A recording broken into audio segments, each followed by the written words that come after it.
Many intelligent people quietly wonder why their sharp minds have not translated into a fulfilling life. You may understand complex ideas, see patterns others miss, and think deeply, yet success feels strangely distant. This is because success is not a reward for intelligence alone. It follows a different rhythm altogether. To understand this gap is not to criticize yourself, but to wake up to how life actually works. There is a quiet trap that many intelligent people fall into, and it often goes unnoticed for years. The trap is this: the mind becomes so skilled at thinking that it forgets how to move. Intelligence, when left unchecked, loves ideas more than action. It enjoys planning, analyzing, imagining, and perfecting, but it hesitates when life asks for a simple step forward. And so, while the mind becomes sharper, life remains strangely unchanged. A clever mind finds comfort in thought because thought feels safe. Inside the head, everything can be controlled. You can revise an idea endlessly, explore every possible outcome, and avoid mistakes without ever risking failure. Action, on the other hand, is unpredictable. Once you act, life responds, and life does not always respond politely. This is why intelligence often delays movement. Not because it cannot act, but because it sees too many possibilities at once. The intelligent person often waits for the perfect moment. They believe that once they have enough information, enough clarity, enough confidence, action will naturally follow. But life does not work this way. Clarity is not the cause of action. Action is often the cause of clarity. You learn how to walk by walking, not by studying the mechanics of feet. Yet the intelligent mind insists on understanding everything before beginning, and so it never quite begins. There is also a subtle identity hidden here. When you are known as the smart one, thinking becomes part of who you are. Acting means risking that identity. If you act and fail, the image of intelligence feels threatened. The mind stays busy, productive, and exhausted, while progress remains theoretical. This is why many intelligent people feel frustrated. They are not lazy. They are over-identified with thinking. Alan Watts often hinted at this paradox: the mind is a wonderful servant but a terrible master. When intelligence runs the entire show, life becomes an endless rehearsal with no performance. Thinking is meant to guide action, not replace it. A map is useful, but you do not arrive at the destination by studying the map forever. True success begins when intelligence learns humility, when it accepts that life cannot be fully calculated. Action does not require certainty, it requires trust. The moment you move, even imperfectly, life begins to cooperate. Feedback appears, learning accelerates. Confidence grows naturally, not from thinking about confidence, but from experiencing motion.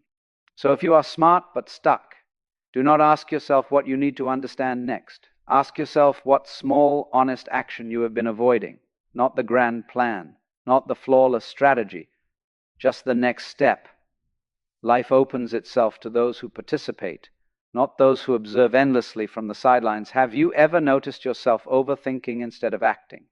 What idea or goal have you been analyzing for too long?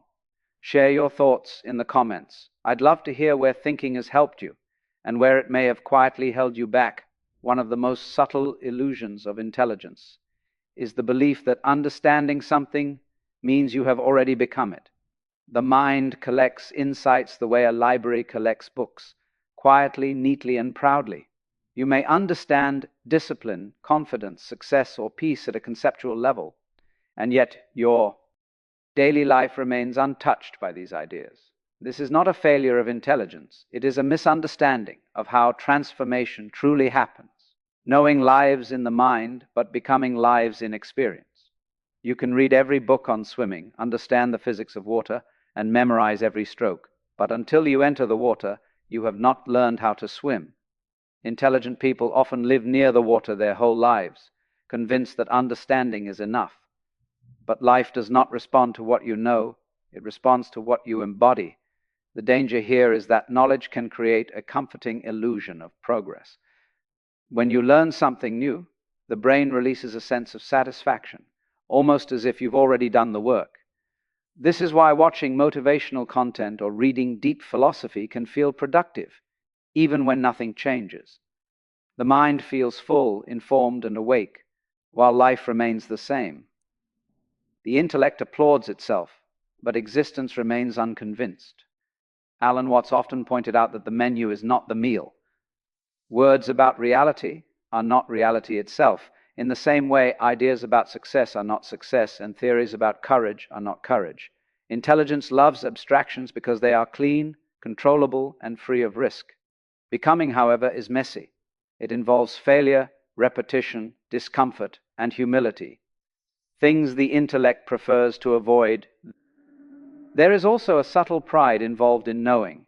When you identify as someone who understands, you may unconsciously resist beginnerhood. Becoming something new requires admitting that you are not yet that thing, and for an intelligent mind, this feels like a step backward. So it stays in the realm of insight, reflection, and commentary, never quite stepping into the raw, unpolished act of living differently. Transformation does not ask for more knowledge, it asks for integration. This means allowing ideas to pass through your habits, your choices, your timing, and your courage. A single lived truth is worth more than 100 understood concepts. When knowledge moves into action, it stops being impressive and starts being real. Success comes not from how much you know, but from how deeply you are willing to practice being uncomfortable. It arises when intelligence bows to experience and allows life to teach what books cannot. The question is no longer, do I understand this? But am I willing to live this even imperfectly?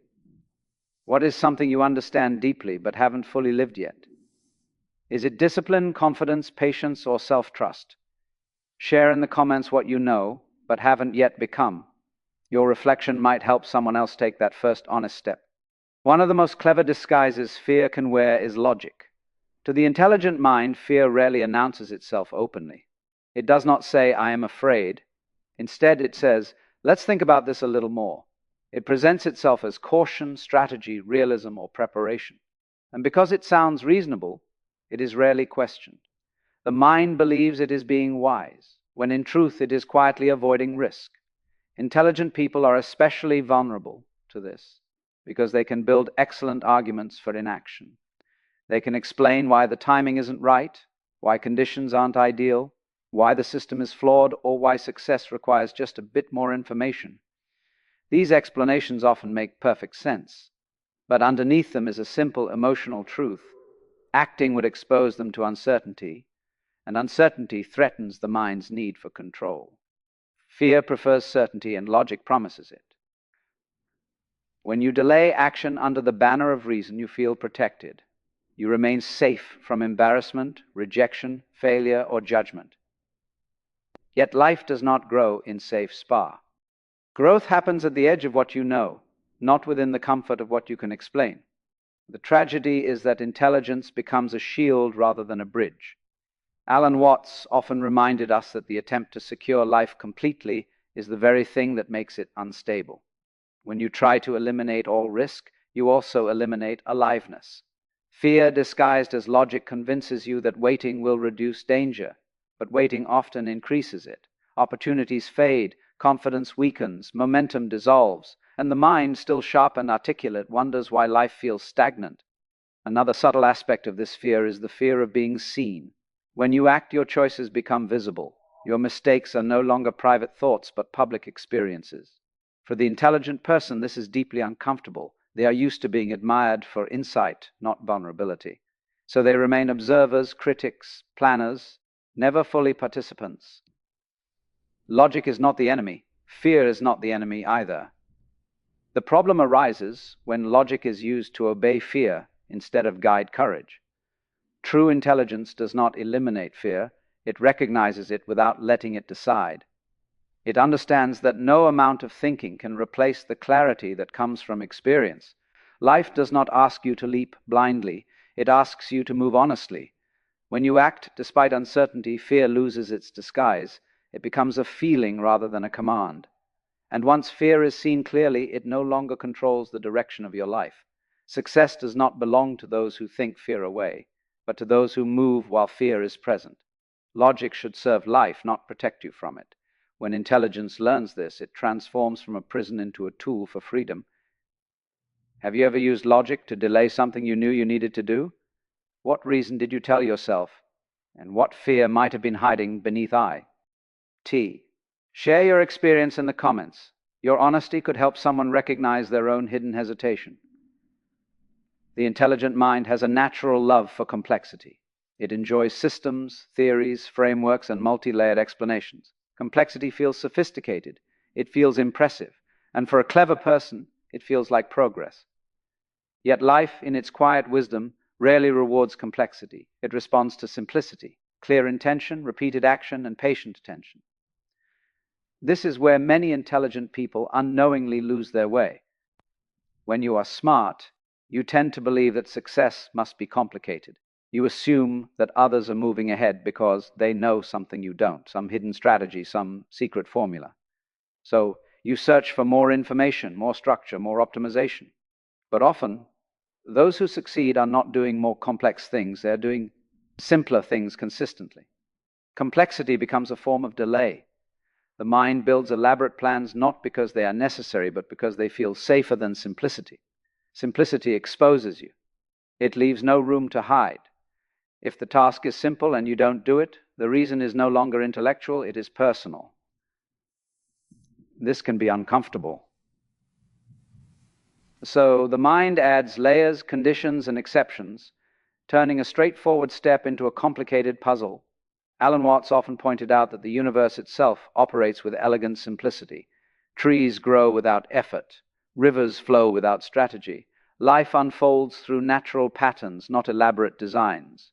Yet the human mind, in its attempt to control life, overthinks what is essentially direct.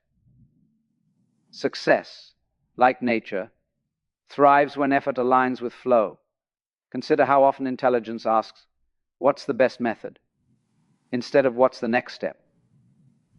The best method is a mental abstraction. The next step is real. Success grows from small, obvious actions done repeatedly, not from brilliant ideas that never leave the mind. Simplicity feels almost too easy, and that is why it is often ignored. There is also a subtle ego attachment here. Sexity allows you to feel special. Simplicity feels ordinary. But life does not reward feeling special, it rewards showing up. Those who move forward are rarely the ones with the most elegant theories. They are the ones willing to do boring, simple work without drama. When you strip success down to its core, it often looks almost disappointingly plain. Practice, patience, honesty, consistency. The intelligent mind resists this because it wants something more refined, more clever. Yet clarity does not come from sophistication. It comes from commitment. When intelligence learns to respect simplicity, something powerful happens. Energy that was scattered across ideas becomes focused into action. Doubt quiets down. Progress becomes visible. And success, once mysterious, begins to feel natural. Have you been overcomplicating something that could be simple? What is one area of your life where clarity might come from doing less, not more? Share your thoughts in the comments. I'd love to hear how simplicity has helped or challenged you. One of the quiet obstacles that holds intelligent people back is their attachment to being right. When you are smart, you often learn early that correctness brings approval. Being right earns respect, safety, and identity. Over time, intelligence becomes something to protect rather than something to use, and without noticing, the desire to be right begins to outweigh the willingness to grow. Being right feels stable. It gives the mind a sense of control. When you are right, you know where you stand. But growth does not happen where things are already settled. Growth happens in uncertainty, in mistakes, in moments when you don't quite know what you're doing. The trouble is, the intelligent mind often avoids these moments because they feel like failure, even though they are the doorway to transformation. Alan Watts frequently spoke about the illusion of control and the rigidity it creates. When you cling to being right, you become stiff. Life, however, is fluid. It moves, shifts, and surprises. To grow, you must be willing to bend. But intelligence, when over-identified with correctness, resists bending. It defends its position rather than exploring new ground. There is also a social dimension to this attachment. Intelligent people are often expected to have answers. Admitting confusion, doubt, or ignorance feels like losing status. So instead of asking questions, they offer explanations. Instead of experimenting, they justify. This keeps them mentally impressive, but experientially limited. Being wrong, on the other hand, is deeply creative. When you are wrong, you are open. You listen, you adapt, you learn from life rather than trying to explain it. Success belongs to those who can be flexible, not those who must always be correct. In business, relationships, and personal growth, rigidity leads to stagnation. The irony is that those who succeed are rarely obsessed with being right. They are curious. They test ideas. They fail quickly and adjust. Intelligence becomes useful only when it is paired with humility. Without humility, intelligence turns into a wall that keeps life out. Letting go of the need to be right does not mean abandoning intelligence. It means allowing intelligence to serve discovery instead of defense. When you stop protecting your image, you start participating in life. You move faster. You recover quicker. You grow deeper. Success does not ask you to be flawless. It asks you to be teachable. The moment you choose learning over correctness, life begins to meet you halfway. Where in your life? Do you feel the strongest need to be right? Has it ever stopped you from trying something new or admitting a mistake? Share your experience in the comments. Your insight might help someone else loosen their grip and move forward. There is a quiet comfort in potential that reality can never offer. Potential is clean, untouched, and flawless. It lives in imagination where nothing has been tested, nothing has failed, and nothing has been judged. For intelligent people, this space is especially seductive. It allows them to feel capable, gifted, and exceptional without ever having to confront the messiness of real life.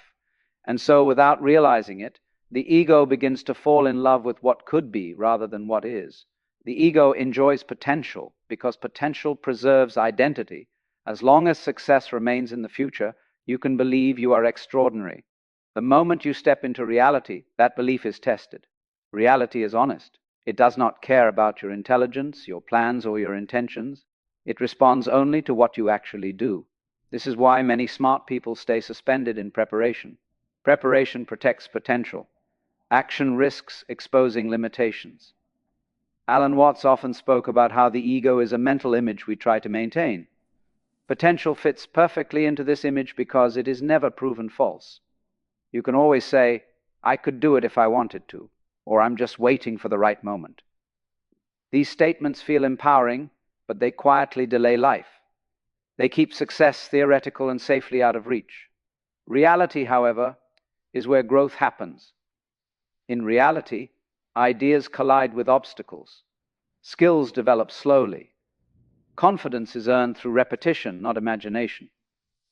This is uncomfortable for the ego because reality introduces humility. It shows you not who you think you are, but who you are becoming. And becoming is always awkward at first. There is also a hidden fear beneath the attachment to potential, the fear of discovering that you are ordinary. But this fear misunderstands the nature of success. Success is not about being extraordinary. It is about being engaged. Life does not reward those who preserve their self-image. It rewards those who participate fully, even imperfectly. When you cling to potential, you delay fulfillment. You live in anticipation instead of experience. And anticipation, when prolonged, turns into frustration. Many intelligent people feel this tension. They know they are capable of more, yet they feel strangely unfulfilled. The reason is simple. Life happens in reality, not in rehearsal. Letting go of potential feels like a loss at first. But what you lose is illusion. What you gain is movement. When you step into reality, you trade fantasy for feedback, image for experience, and expectation for growth. This is where intelligence becomes useful again, not as a protector of ego, but as a tool for learning. Success begins the moment you stop asking who you could be and start exploring who you are willing to become. Today, in this imperfect moment, have you ever felt safer holding on to your potential than taking real action? What dream or goal have you been preparing for instead of living? Share your thoughts in the comments. Your honesty might inspire someone else to step out of imagination and into reality. There is a quiet power that intelligence alone cannot provide, and that power is presence. Presence is the ability to be fully here, aware, attentive, and engaged with what is actually happening. Many intelligent people live slightly ahead of life, lost in thought, planning the next move, or analyzing the past. Their minds are active, sharp, and busy, but their attention is rarely settled in the present moment. And without presence, even the brightest mind struggles to create real impact. Intelligence works with concepts. Presence works with reality. You can be extremely smart and still miss what is right in front of you. Opportunities often appear quietly, not as grand ideas, but as subtle moments, conversations, instincts, timing. Presence allows you to notice these moments. Without it, life feels like something happening just beyond your reach. Alan Watts often spoke about the illusion of living in thought rather than in experience. When you are always thinking about life, you are not fully living it. The intelligent mind tends to comment on experience instead of entering it. It observes, judges, compares, and predicts. This creates distance, and success rarely emerges from distance. It grows from intimacy with the moment. Presence also builds trust. People do not respond to intelligence as much as they respond to attention. When you are present, others feel seen and heard. Relationships deepen. Communication becomes effortless. In leadership, creativity, and personal growth, presence creates influence that cleverness alone cannot. A calm, attentive person often moves further than a brilliant but distracted one. Another reason presence matters is that it quiets fear. When you are fully here, the future loses its grip on you. Anxiety lives in imagination, not in the present moment. Presence brings you back to what you can actually do now. It simplifies life. Instead of managing 10 imagined problems, you deal with one real step. Intelligence without presence becomes scattered. Ideas multiply, but direction is lost. Presence gathers energy. It turns intention into action. When you are present, decisions become clearer because they are based on reality, not mental noise. You stop overthinking and start responding. Presence is not something you add to life, it is something you stop interrupting. It appears when you stop rehearsing conversatio. NS, stop judging outcomes and stop trying to control everything mentally. In that stillness, intelligence finally has something solid to work with. Success is not built by thinking harder, it is built by showing up. When intelligence learns to rest inside presence, action becomes natural, relationships become real, and life begins to flow. How often do you notice yourself lost in thought instead of fully present? Have you seen how presence, or the lack of it, has affected your work or relationships? Share your experience in the comments, and let's reflect together. One of the final illusions that keeps intelligent people from success is the belief that certainty will arrive before action. The mind says, once I'm sure, then I'll move. It waits for confidence to appear, for doubt to disappear, for the path to become clear. But life does not offer certainty as a starting gift. It offers it only in hindsight, and those who wait for it often wait forever. The intelligent mind is especially attached to certainty because it values accuracy. It wants to be sure it is choosing the right path, making the optimal decision, avoiding unnecessary risk. This sounds reasonable, wise even. But life is not a mathematical equation waiting to be solved. It is a living process that reveals itself only through participation. You cannot think your way into certainty. You can only act your way into clarity. Alan Watts often spoke about how the attempt to secure life completely is the very thing that makes us anxious. When you demand certainty before movement, you are asking the future to promise safety. But the future cannot do that. It does not exist yet. The only place where anything actually happens is now, and now rarely feels certain. It feels unfinished, open, and slightly uncomfortable. Waiting for certainty is often a polite way of saying, I don't trust myself yet. The mind wants guarantees because it fears responsibility. If things go wrong, certainty would have provided an excuse. Without it, you must own your choices. This is why waiting feels safer than acting. But safety, when prolonged, slowly turns into regret. Certainty does not come before action. It comes from feedback. When you take a step, life responds. That response teaches you something real. Confidence grows not because you predicted the outcome correctly, but because you learned you can respond to whatever happens next. This is a deeper form of trust, not trust in outcomes, but trust in yourself. There is also a misunderstanding about confidence here. People believe confident people act because they feel ready. In truth, confident people act despite not feeling ready. Readiness is often the result, not the cause of movement. When you act, your nervous system adapts, your mind adjusts, your fear recalibrates. Stillness, on the other hand, magnifies doubt. Life is generous to those who move imperfectly. It meets motion with information, but it offers nothing to those who wait for perfect conditions. Intelligence, when it understands this, stops asking, is this guaranteed? And starts asking, am I willing to learn? That single shift changes everything. Success belongs not to the smartest planner, but to the brave beginner. The moment you stop waiting for certainty and start trusting the process of engagement, life begins to open. Not because the path is clear, but because you are finally walking it. What are you waiting to feel certain about before taking action? A career move, a relationship, a creative idea? Share in the comments what step you've been postponing and what might change if you took it anyway.